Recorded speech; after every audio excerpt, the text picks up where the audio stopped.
Welcome to the deep dive.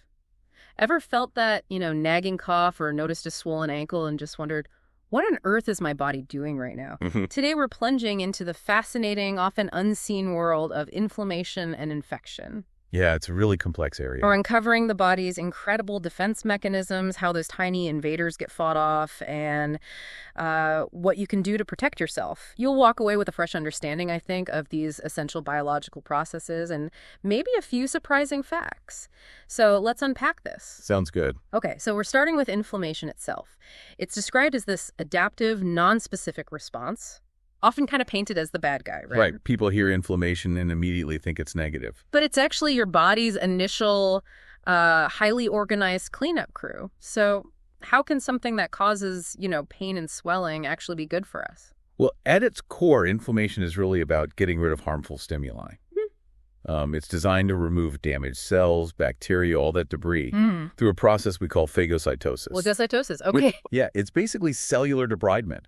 Think of it as your body's immediate, localized emergency response system, kicking into high gear to protect you. And when that emergency response kicks in, it definitely announces its presence. Oh, absolutely. There are those 5 classic signs we've probably all experienced, whether it's a stubbed toe or, I don't know, a sore throat. Exactly. The 5 cardinal signs are redness, Right. warmth, Mm-hmm. swelling, pain, Yeah. and impaired function. So you can't use that part of the body properly. Got it. If you've ever had a cut that turns red and feels hot, or, like you said, an injured joint that swells up and hurts, Mm-hmm. you've felt these firsthand. And what about those medical terms ending in sciatis, like appendicitis? Yeah, that suffix sciatis, like an appendicitis or tonsillitis, that's usually your clue that an inflammatory process is likely happening in that specific area. Okay, so it sounds like a necessary process, one that helps us heal. But if inflammation is so helpful, why do we constantly hear about anti-inflammatory diets, medications, all that stuff? Okay. When does this essential process turn problematic? Yeah, that's a really critical question. Because while inflammation is vital for those acute, immediate responses to injury or infection, it can become chronic. That happens if there's a persistent agent, something causing the issue that the body can't quite clear. Ah, okay. And that's where that cleanup crew can get a little, let's say, too enthusiastic. You can actually start causing ongoing problems, damaging healthy tissues over time. Right. But the process itself usually moves through pretty predictable stages. Those initial vascular and cellular responses, then exudate, production, repair, and finally regeneration or replacement of tissue. How do we even know if inflammation is happening internally, beyond seeing or feeling those obvious signs on the surface? Well, there are key diagnostic tests that give us crucial internal clues. Blood tests, mainly. For instance, the erythrocyte sedimentation rate, or ESR, ESR, okay. and C-reactive protein, CRP. CLP, heard of that one. Right. Both of these can rise significantly when there's inflammation somewhere in the body. Yeah. They don't tell you where it is, but they give doctors a really important internal clue that something's going on. Got it. So now that we understand how the body reacts to a threat, let's maybe shift gears a bit and talk about preventing those threats in the first place. That seems equally vital. Absolutely. Prevention is key. You hear a lot about isolation in healthcare settings. What's its main purpose for, you and me in our everyday lives? Does it apply outside hospitals? Well, the principles definitely do. Isolation precautions in healthcare are critical, obviously, to prevent the spread of communicable diseases. You have organizations like the WHO and the CDC providing the guidelines that healthcare pros use Right. to keep everyone safe. But those principles, things like distance, barriers, hygiene, they really apply broadly to public health and even just our daily interactions, especially during outbreaks. We've talked about the body's big defenses, inflammation and all that, but sometimes the simplest tools are the most powerful, right? What's that one thing we're always reminded to do that makes a massive difference in preventing infection? Oh, without a doubt, it's effective, diligent hand I washing. know you were going to say that. Yeah, but it's true. And here's a critical point.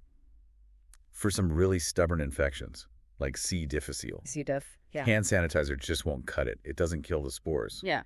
You actually need to physically wash those bacteria away with soap and water. So sanitizer is like bringing a squirt gun to a fire for C. diff. Good to know. Exactly. It's a good reminder that sometimes the old-fashioned way is truly the most effective. Beyond that, in healthcare, using minimally invasive equipment, vigilant hand hygiene, including alcohol rubs when appropriate, those are essential. And staying up to date on your immunizations, that plays a huge part in building your body's defenses, too. Okay, so hand washing is king, especially for certain bugs. Can you break down those different types of precautions we might hear about, maybe if visiting someone in the hospital? Sure. So we start with what are called standard precautions. Think of these as the baseline for safety. They apply to all patient care. Doesn't matter if an infection is suspected or not. It's just good practice. Okay, standard for everyone. Right. Then you have specific transmission-based precautions tailored to how different bugs spread. Gotcha. So first, contact precautions. These are for infections spread by direct physical touch or indirect touch, like touching a contaminated surface. Think MRSA, VRE, C. diff. Typically involves gloves and gowns. Okay, contact. Makes sense. Then you have airborne precautions. These are for tiny droplets, much smaller, that can float in the air for a long time, sometimes hours, and travel long distances. Yeah, they're really tricky ones. Yeah. And here's where it gets really interesting. For remembering them, there's a little mnemonic, think MTV. MTV, Right, sure. music television. Yeah. M for measles, T for TB tuberculosis, and V for varicella, which is chickenpox. MTV. Measles, TB, varicella. Okay, I can remember that. If someone has one of these, staff needs special masks and N95 respirators for protection. The patient has to be in a negative pressure room. What's that? It means the air pressure inside the room is lower than outside, so air flows in, not out, preventing contaminants from escaping. And the door must be kept closed. Wow, okay. High security. Pretty much. And if the patient needs to be moved, they wear a regular surgical mask, not an N95, just to contain their own droplets as much as possible. Okay, MTV, N95s, negative pressure, patient wears surgical mask if moved. Got it. What else? And finally, droplet precautions. These are for larger droplets that don't stay airborne for long. They typically travel maybe 3 to 6 feet before falling. Like from a cough or sneeze. Exactly. Think, well, another mnemonic, think PM. Okay. P for pertussis, whooping cough. Also pneumonia, I for influenza. M for meningitis, so pertussis, influenza, meningitis, pneumonia. PM, pertussis, influenza, meningitis, pneumonia. All right. These, usually a standard surgical mask and eye protection, like goggles, are required when you're close to the patient. And the patient should ideally be in a single room. That's a lot to keep straight. Any quick tips on putting on all that protective gear? You know, the gown, mask, goggles, gloves. Is there an order? Yes, there is a specific order, and it's designed to minimize contamination. You generally put it on starting with the gown, Okay, gown first. then your mask or respirator, Sure. then goggles or face shield, and finally gloves go on last, pulling the cuffs over the gown sleeves. Gown, mask, goggles, gloves, Okay? and taking it off. Taking it off is almost the reverse, but the key is careful removal to avoid contaminating yourself. Yeah. Often it's gloves first, then goggles, then gown, then mask. But protocols can vary slightly. The main thing is careful handling. Right. And always report infections, right? Absolutely. Any suspected or confirmed significant infection should always be reported to an infection control nurse or the relevant public health authority. They're the experts in tracking and managing this stuff. Okay, great overview of prevention and precautions. Now, let's maybe zoom in on some specific common infections, starting with something many parents know all too well, pink eye. Conjunctivitis, yes. What is it exactly, and why does it seem to spread like wildfire, especially among kids? So conjunctivitis is basically an infection or inflammation of the conjunctiva, that thin membrane covering the white part of the eye and inner eyelids. That's what causes the classic pink or red look. And the spread. Most cases are caused by simple hand-to-eye contact. Someone touches something contaminated, then touches their eye, or unfortunately, sometimes the fecal hand-eye route, especially with kids. Yeah, and it spreads incredibly fast in group settings like schools and daycares, precisely because kids, well, they frequently touch their eyes and then other surfaces or other kids. It's highly contagious while it's untreated, and you can even spread it from one of your own eyes to the other pretty easily if you're not careful. Besides the redness, what are the key signs to look out for? Itching. Definitely itching. Also, maybe a scratchy or gritty feeling like there's sand in your eye. Photophobia is common too, that's sensitivity to light. Right. And you might notice excessive tearing or discharge, which could be watery or sometimes thick and yellowish depending on the cause, whether it's viral or bacterial. Who's most at risk? Risk factors include things like wearing contact lenses, being a young child in daycare or school, obviously, or having a weakened immune system. So what can we do to avoid it or stop it spreading if someone in the house has it? Prevention really comes back to basics again. Meticulous hand washing is number one. Hand washing again? Always. Avoiding touching your eyes altogether, especially after touching common surfaces or if you know someone's sick. If you do have it, wash any discharge from the eyes frequently with a clean cloth each time. Wash pillowcases and towels often in hot water. And definitely do not share eye drop dispensers, eye makeup, towels, anything like that. If you wear contacts, do not wear them during the infection. Dispose of any contacts you were wearing when it started, and the case too, probably. And avoid rubbing the infected eye that just makes it worse and spreads germs. No eye makeup until it's totally cleared up. Good tips. Okay, from pink eye to something that often hits a lot harder for many of us, the flu. Influenza. What exactly is this highly contagious thing? Right. Influenza is a viral infection, specifically targeting the respiratory tract, your nose, throat, lungs. The flu season typically, runs from about October to May, often peaking around February in the northern hemisphere. Has a pretty short incubation period, maybe 1 to 4 days. Okay, so you get exposed and then symptoms start a few days later. Yes, but here's the really crucial insight for understanding its spread. You're often already contagious during that incubation period. Before you even feel sick. Exactly. Sometimes a day or so before symptoms even start, and then usually for about 5 to 7 days after becoming sick. That makes you a kind of stealth spreader for potentially days before you even realize you're ill. Wow. That explains a lot about how it gets around so fast. How does it spread? It spreads mainly by airborne droplets when an infected person coughs, sneezes, or even talks, and also by direct contact, like touching a contaminated surface and then your face. So you're contagious before you know you're sick. That's a huge factor. What are the classic symptoms and what's the best defense? Yeah, the flu usually hits you pretty hard and fast. Think sudden onset of fever, chills, those really miserable body aches, fatigue, and often a cough. It attacks your respiratory lining, causing inflammation and destruction of cells, which is why you feel so wiped out. Sounds awful. Best defense? Vaccine? The influenza vaccine, yep. It's recommended for basically everyone every year because the strains circulating change. Immunity from last year's shot or from having the flu last year doesn't guarantee protection for the current season. Right. Are there people who shouldn't get it? Generally, it's very safe, but there are some contraindications. People who are severely immunocompromised might need specific advice, or those with a severe, life-threatening allergy to eggs, as some vaccines are egg-based. The nasal spray version has some additional restrictions, like for asthmatics sometimes. Always best to discuss with the doctor. Okay, and beyond the vaccine? Good old hand washing again. And covering coughs or sneezes properly, like into your elbow or a tissue, not your hands. Basic respiratory etiquette. And if someone is hospitalized with the flu, what precautions are used then? If hospitalized, droplet precautions are necessary to prevent further spread within the facility. Remember our PM mnemonic.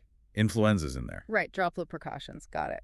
Okay, now let's talk about ear infections, otitis media.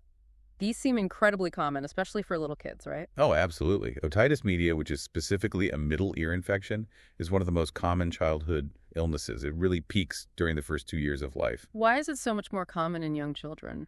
It often comes down to anatomy. Children use Eustachian tubes.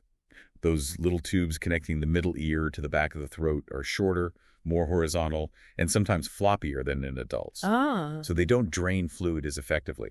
This makes them prone to fluid buildup behind the eardrum, which can then get infected. And does it often follow something else, like a cold? Very often, yes. An upper respiratory infection, or URI, the common cold frequently precedes an ear infection.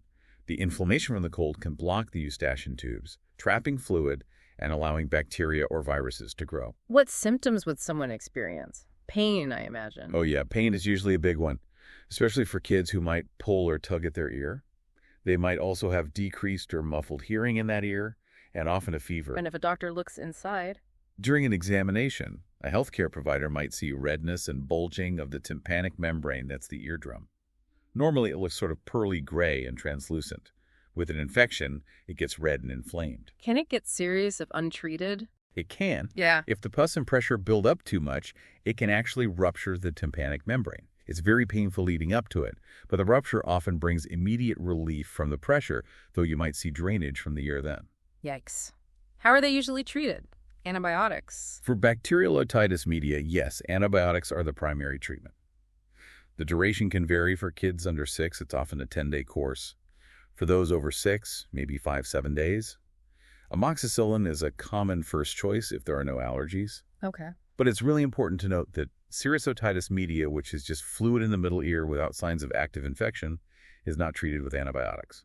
That often resolves on its own or needs different management. That's a key distinction. Now, for parents, administering eardrops can be tricky, especially with a squirming child. Any specific tips there based on age? Yes, this is a really practical point. Mm-hmm. The technique changes slightly with age because the ear canal shape changes. For children over 3 years old, you gently pull the outer ear, the pinna, up and back when putting in the drops. This helps straighten the ear canal. Up and back for over 3s. Okay. But for children under 3 years old, you pull the ear down and back. Down and back for under 3s. Got it. And what should parents watch out for after starting treatment? They should always immediately report pain or fever if it comes back after starting to get better, or if it gets significantly worse despite treatment. That could mean the antibiotic isn't working or something else is going on. Good advice. Moving on, pneumonia. That sounds incredibly serious. What exactly is happening in the lungs when someone gets pneumonia? It is serious. Pneumonia is an inflammation of the lung parenchyma. That basically means the functional tissue of the lungs, specifically the alveoli, those tiny, tiny air sacs where oxygen and carbon dioxide exchange happens. Okay, the air sacs. Right. In pneumonia, these alveoli get inflamed and start filling up with mucus, fluid, inflammatory cells, and debris. So they can't do their job properly. Exactly. This severely impairs gas exchange. CO2 can't get out effectively, and oxygen can't get in. This leads to hypoxia, low oxygen in the blood, and potentially acidosis as CO2 builds up. The body is essentially trying desperately to breathe through lungs that are partially filled with fluid. It's incredibly difficult. That sounds terrifying. What are the most critical signs we should be watching for? You mentioned some really key ones earlier. Yes, there are about 6 most tested or most critical signs to be aware of, especially signs that things might be getting worse. Okay, number 1. Number 1, altered mental status. Specifically things like restlessness, agitation, and confusion. These are often the earliest signs of hypoxia because the brain is so sensitive to low oxygen levels.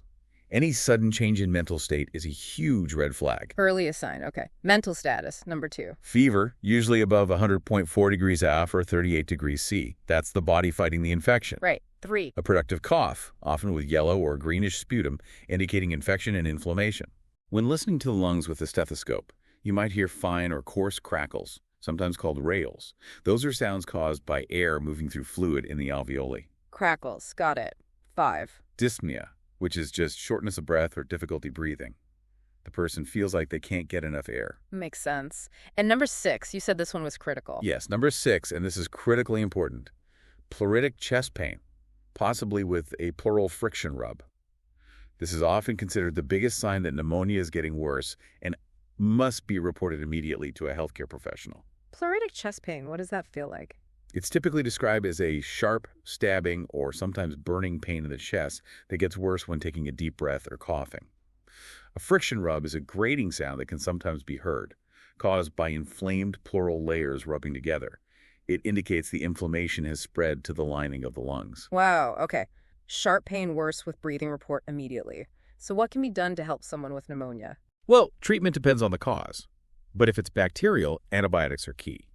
They're usually started after tests, like a chest x-ray, and getting a sputum culture to identify the specific bug. Right. To manage the inflammation and help with breathing, doctors might use bronchodilators to open airways and agents to help break up mucus. Oxygen therapy is often needed if oxygen levels are low. And non-medication things. Absolutely. Increasing fluid intake helps thin secretions. Using an incentive spirometer, that little device you breathe into, helps keep the lungs expanded. And chest physiotherapy, which can involve percussion, tapping on the chest, and postural drainage, positioning the body to help drain mucus, can be really beneficial for clearing secretions. Frequent assessment of their breathing is crucial because things can change quickly. It sounds like a really intensive condition to manage. Okay, let's move to tuberculosis, or TB. That name carries a lot of historical weight. What is it, and how is it spread? It does carry weight. TB is a bacterial infection caused by Mycobacterium tuberculosis. While it can affect other parts of the body, it primarily affects the lung parenchyma again, the functional lung tissue. And spread. You mentioned it earlier with precautions. Right. It's spread via the airborne route, specifically through what are called droplet nuclei. These are microscopic particles released when an infected person with active pulmonary TB talks, coughs, sneezes, laughs, or even sings. They can stay suspended in the air for a long time. So just being in the same room can be a risk if the person is infectious. If ventilation is poor and the person has active, untreated disease, yes, prolonged close contact can be a risk. What are the common signs of active TB? Is it always obvious someone has it? Not always. There's also a latent TB infection where the bacteria are in the body but dormant. People with latent TB have no symptoms, don't feel sick, and can't spread it, but a TB test would likely be positive. Okay, latent means no symptoms. What about active? In adults with active disease, the common symptoms often include persistent fatigue, diminished appetite and weight loss, a low-grade fever that often occurs in the afternoon, and characteristic night sweats. A chronic cough is also common, sometimes producing sputum, maybe even blood-tinged later on. Afternoon fever and night sweats. Those sound quite specific. They're pretty classic signs, yeah. What's interesting, though, is that in older adults, the presentation might be less typical. They might have less pronounced symptoms, maybe just changes in cognitive function, confusion, or lethargy, rather than the classic cough or fever. So it can look different in older people. How is TB diagnosed and treated? It sounds like a tough one. Diagnosis usually involves several things. A sputum smear, looking for acid-fast bacilli under a microscope, gives a quick clue. A sputum culture is needed to definitively confirm it and test for drug resistance, but that can take several weeks, like 4 to 8 weeks, to grow. A chest x-ray is also usually done to look for characteristic changes in the lungs. And treatment, I heard it takes a long time. It does. Because the bacteria can mutate and become resistant easily, treatment for active disease requires a long regimen, typically 6 to 9 months, involving multiple drugs. Multiple drugs for that long? Wow. Yes. The standard initial phase for the first 2 months usually involves 4 oral medications: isoniazid, INH, rifampin, pyrazinamide, and ethambutol. It's crucial to take all the medications exactly as prescribed for the full duration to cure the infection and prevent resistance. You mentioned rifampin has a side effect. Ah, yes. A key point for patients taking rifampin is that it commonly causes a harmless orange or reddish discoloration of body fluids, urine, sweat, tears. It can even stain contact lenses. It's expected, not dangerous, but good to know beforehand. Orange fluids from rifampin. All right. Okay. And because it's airborne and serious. Special precautions. Absolutely. This raises a really important public health point. Active TB is considered a public health threat, and cases must be reported to the health department. In healthcare settings, patients with suspected or confirmed infectious TB require negative pressure rooms and are placed on airborne precautions. Remember the N95 masks for staff to prevent spreading it to others. Right. Back to those precautions. Makes sense. Okay. Finally, let's talk about urinary tract infections, or UTIs. They are incredibly common, especially for certain groups, right? Extremely common. A UTI is a bacterial infection, most often located in the lower urinary tract, the urethra and bladder. If it's severe or untreated, it can sometimes migrate up to the kidneys, causing pyelonephritis, which is much more serious. What causes them usually? The vast majority, something like 80–90%, are caused by E. coli bacteria, which normally live in the gut. E. coli. Okay. And who gets them most often? They are the second most common type of infection in children, after respiratory infections. They're also significantly more common in females throughout life, mainly due to anatomical reasons. A shorter urethra makes it easier for bacteria to travel up to the bladder. Older adults are also at increased risk due to various factors like incomplete bladder emptying or weakened immune systems. What are the main signs someone has a UTI? Is it always that burning feeling? That burning feeling, dysuria, painful, or difficult urination is a classic symptom, yes. Along with urinary frequency, feeling like you have to go all the time, even if not much comes out, and urgency. Fever can also be present. Okay. Any less obvious signs, especially in kids or older adults? Yes, definitely.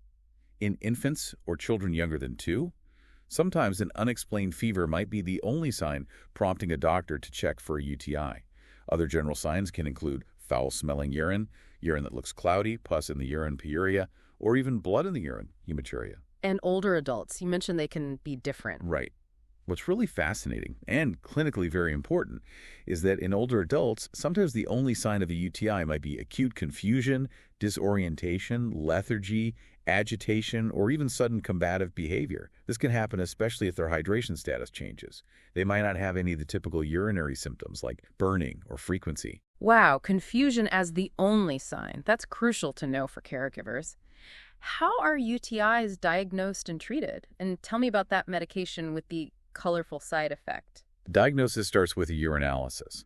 This can show signs like cloudy, smelly urine, the presence of white blood cells, WBCs, bacteria, and sometimes nitrites. Nitrites are particularly suggestive because certain bacteria, like E. coli, convert nitrates normally in urine into nitrites. Their presence often points towards infection, sometimes even kidney involvement. Okay, urinalysis first. Right. And you need a clean catch midstream urine sample for this to avoid contamination from skin bacteria. Then a urine culture and sensitivity test is usually done to confirm the specific bacteria causing the infection and determine which antibiotics will be most effective against it. Makes sense. Treatment. Antibiotics are the mainstay of treatment. A common first-line choice is trimethoprim sulfamethoxazole, Bactrim, unless there's a sulfa allergy, in which case something like nitrofurantoin metocobin might be used. And you have to finish the whole course, right? Absolutely critical. You must never stop antibiotic therapy early, even if you start feeling better after a day or two. Finishing the full course is essential to completely eradicate the bacteria and prevent the development of antibiotic resistance. Okay. Now, the pain relief. The colorful one. Ah, yes. For symptom relief, especially that burning pain, a medication called phenazopyridine, often sold as Pyridium or Azo, is frequently prescribed. It's a urinary analgesic. It numbs the bladder lining. Yeah. And with Pyridium, it is completely normal for your body fluids, especially urine, to turn a bright red-orange color, sometimes described as looking like fire. Like fire. Okay. Yes. There is absolutely no need to report this side effect to a healthcare provider. It's expected and harmless. However, it can permanently stain clothing and contact lenses, so patients are usually advised to wear sanitary pads while taking it and switch to glasses instead of contacts. Good practical advice. Red-orange urine is normal with Pyridium. Got it. So what does all this mean for preventing UTIs in the first place? Seems like prevention would be better than dealing with all that. Prevention is definitely powerful here. A few key things. Drink adequate fluids, aiming for around 2 liters or roughly 8 glasses of water a day, helps flush bacteria out. Okay. Fluids. Some evidence suggests cranberry juice or supplements might help by making the urine more acidic and possibly preventing bacteria from sticking to the bladder wall, though the evidence is mixed. It's also good to avoid bladder irritants if you're prone to UTIs. Things like caffeine, alcohol, citrus juices, artificial sweeteners can sometimes aggravate symptoms for some people. Okay. Hygiene. Yes, crucial. Practice good hygiene. Yeah. Regular voiding, don't hold it for too long. And very importantly, void urinate soon after sexual intercourse to help flush away any bacteria that might have entered the urethra. Right. And here's where it gets really interesting. Some specific things to avoid to minimize bacteria introduction or irritation. Yeah. No douching. No spermicidal contraceptives, as they can alter the vaginal flora. No perineal deodorants or powders. No synthetic fabrics for underwear. Always recommend cotton underwear as it's more breathable. And no bubble baths. Showers are generally better, as baths can introduce bacteria. Wow, that's a detailed list. Cotton underwear, no bubble baths. Good to know. And the wiping direction. Ah, yes, the classic advice, but absolutely critical for females. Always, always wipe from front to back after using the toilet, never back to front. This prevents transferring E. coli from the rectal area to the urethra. Front to back. Always. Got it. Well, today we've really explored the body's intricate dance with inflammation and infection. We went from those universal signs of cellular cleanup, the redness and swelling, To cardinal signs? all the way to specific battles waged against invaders like the flu, TB, or a common UTI.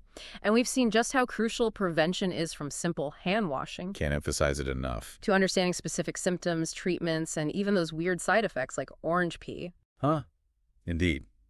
And knowing these vital signs, the precautions, the specific symptoms for different conditions, it really can make a significant difference in recognizing issues early, getting the right help, and protecting yourself and those around you. Yeah. It truly highlights the body's remarkable, often underappreciated ability to defend itself, and also, our role in supporting that defense through knowledge and good practices. So what does this all mean for you listening? Well, maybe next time you feel a bit under the weather or see someone who is, you won't just think, oh, I'm sick. Perhaps you'll pause and recognize the incredibly complex, almost heroic processes happening inside that inflammation kicking in, those immune cells battling. Yeah, that internal defense force mobilizing. Exactly, silently fighting to bring you back to health. It's a pretty powerful reminder, I think, of how truly incredible and sometimes vulnerable our internal world really is.